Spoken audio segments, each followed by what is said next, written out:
Assalamualaikum warahmatullahi wabarakatuh. Perkenalkan nama saya Anggara Kurnia Ramdana dengan NIM C2401241055. Hari ini saya akan micro teaching tentang DNA atau DNA sequencing dari keempat jenis ikan yang saya punya.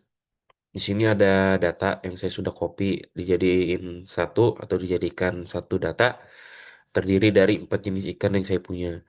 Sebelumnya, mohon maaf, saya belum mengcopy nama ikannya atau jenis ikannya, tapi ini saya akan menyebutkan salah satu jenis ikan yang saya punya. Dan yang data pertama ini ada Oreochromis niloticus, data yang kedua ini Oreochromis aureus, dan yang ketiga adalah Cyclamonoculus, dan yang keempat adalah Pangasiodon hippopotamus. Langsung aja ke step pertama. Kita buka dulu Mega 12-nya, seperti ini tampilannya. Lalu setelah itu kita pencet file, pencet yang edit a text file. Muncul tampilan seperti ini, langsung aja step selanjutnya kita ke data yang tadi saya punya. Di sini kita copy aja dulu semua. Ini data pertama. Lalu kita balik ke sini, kita Ctrl V aja, paste, muncul data seperti ini. Selanjutnya kita Ctrl A, pilih, kita pencet yang utilities ke format select sequence. Lalu kita remove space digits seperti ini. Ctrl A lagi, pencet utilities, format select sequence, lalu merge multiple lines. Ctrl A lagi, kita copy. Baru step selanjutnya balik ke tampilan awal Mega 12. Kita ke align. Nah, di align sini kita pencet edit build alignment. Kita oke aja. Nah, di sini kita pencet yang DNA atau DNA. Nah, muncul tampilan seperti ini.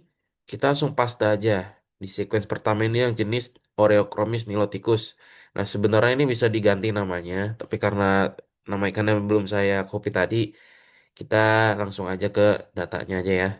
Langsung paste. Nah, muncul seperti ini. Warna-warni seperti ini datanya, ada hurufnya. Nah, setelah itu kita mau tambah nih sampai ke empat jenis ikan atau ikan keempat. Kita tinggal tambah aja. Nah, ini udah sequence 2 nih. Ini jenis ikan kedua tadi yang Oreochromis aureus. Kita balik ke data yang tadi. Kita copy dulu yang ini. Sebentar. Kita copy. Balik yang ke tadi. Tampilan yang text file editor. Kita lihat dulu yang jenis ikan pertama. Kita paste lagi. Ctrl A lagi. Kita ulangi saja step yang awal tadi dari eh, utilities yang sama, format select sequence lagi, kita remove lagi, Ctrl A, utilities lagi, merge multiple lines, kita Ctrl A lagi, kita copy sekarang. Langsung kita ke menu atau tab yang tadi Alignment Explorer. Nah, di sini kita paste aja. Oke, muncul seperti ini datanya. Kita ke yang awal, kita tambah lagi ke sequence 3. Oke, maaf. Oke, ini step selanjutnya kita ulangin aja seperti step yang tadi awal. Diulangi saja langkahnya sampai ke sequence keempat atau ikan keempat. Langsung saja, ya, seperti ini.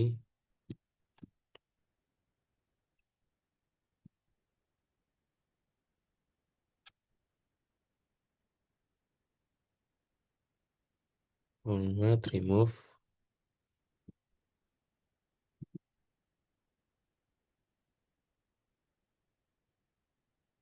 langsung paste saja.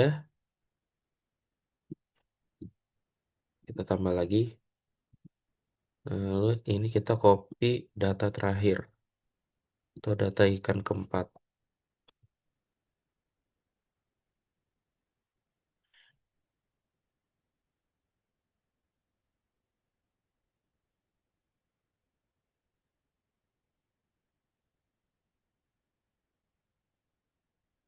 Oke, kita langsung ke sini aja.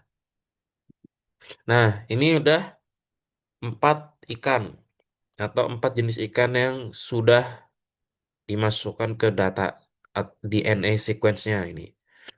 Yang sequence pertama yang tadi saya sebut Oreochromis nauticus, sequence 2 Oreochromis aureus, sequence 3 Cyclamonoculus, dan sequence keempat Pangasionodon hippophthalmus. Oke, kita langsung ke step selanjutnya. Oke, step selanjutnya kita pencet alignment yang ada di atas ini, lalu pencet yang align by cluster W. Jangan yang ada codonsnya, yang biasanya yang paling atas ini. Kita pencet, lalu di OK, muncul data seperti ini. Nah, karena udah muncul nih, supaya datanya tidak aneh, kita hapus yang masih ada garis. Nah, cara kita bacanya, kita hapus keseluruhan yang masih ada garis. Walaupun yang di bawah ini masih ada tiga huruf, tapi kolom pertama yang di atas ini tetap ada garisnya. Jadi kita harus hapus, kita delete aja. Nah, sebelum ke step selanjutnya kita pastiin dulu atau cek dulu. Di kanan biasanya ada yang masih bergaris kayak tadi. Nah, bisa dilihat, ini kita hapus juga.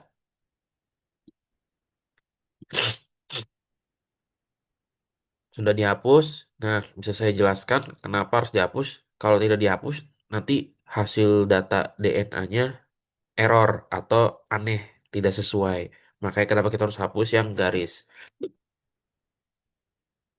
Selanjutnya, setelah terurut dan yang tadi ada garisnya dihapus, kita pencet data yang di atas ini, pencet yang phylogenetic analysis. Nah, sudah, kita yes aja. Nah, muncul nih data seperti ini. Kita pencet dulu yang sequence data explorer. Hasil seperti ini, ini hasil phylogenetic analysis. Contohnya seperti ini ya. Ada jenis ikan pertama sampai keempat.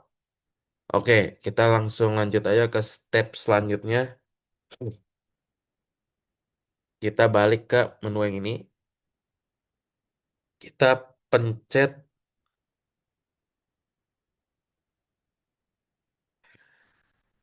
phylogeny yang ini.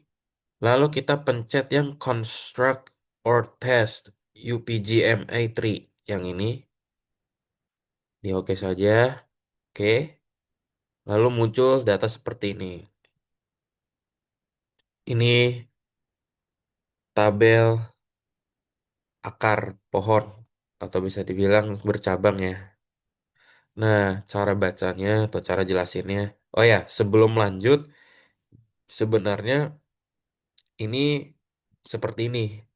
Tapi karena supaya ada angkanya yang nunjukin perbedaan tiap jenis atau kemiripan tiap DNA jenis ikan yang ada ini, ada di empat jenis ikan ini, kita pencet branch lines.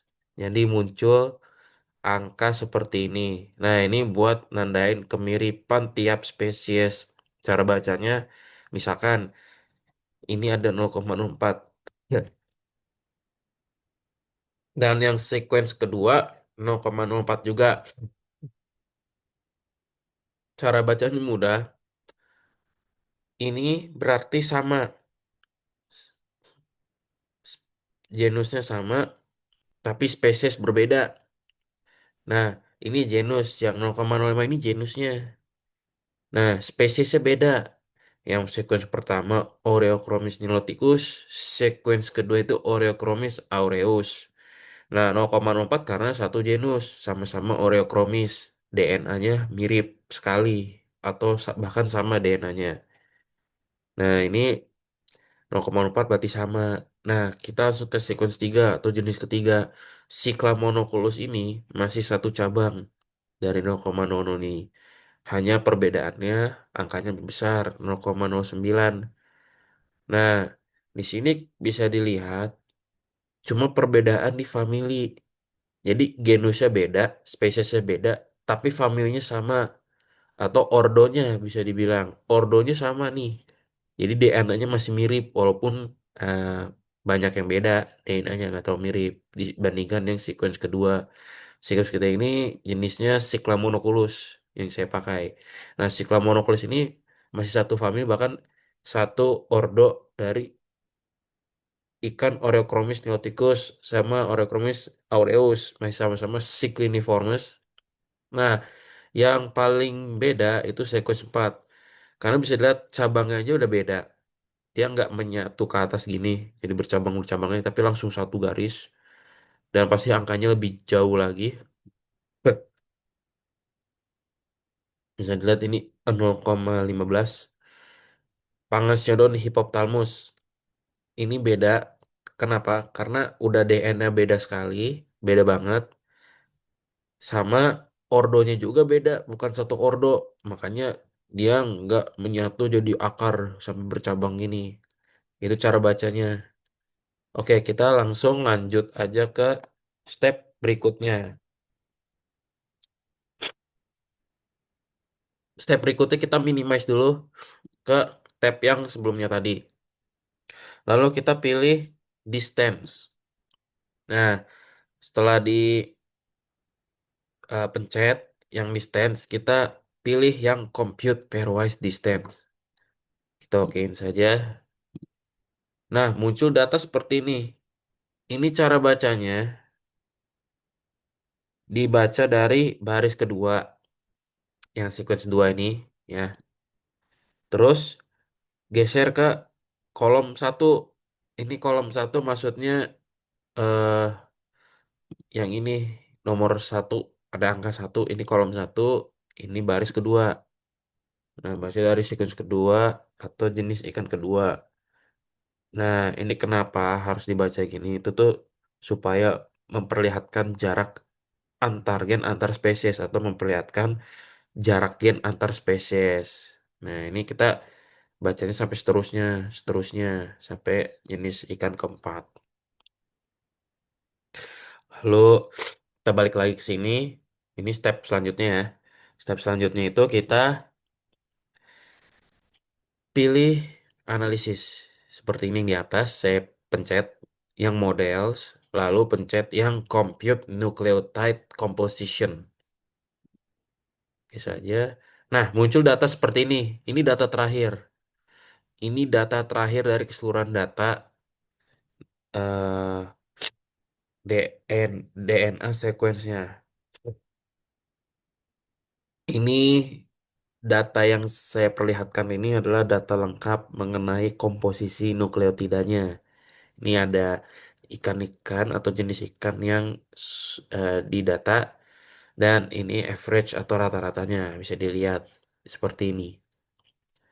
Oke, langkah terakhir atau langkah selanjutnya yaitu kita save saja. Kita save sessionnya. Saya kasih nama DNA sequencing aja. Kita save, lalu kita quit Mega 12. Oke, sekian dari saya. Kurang lebihnya mohon maaf. Wassalamualaikum warahmatullahi wabarakatuh.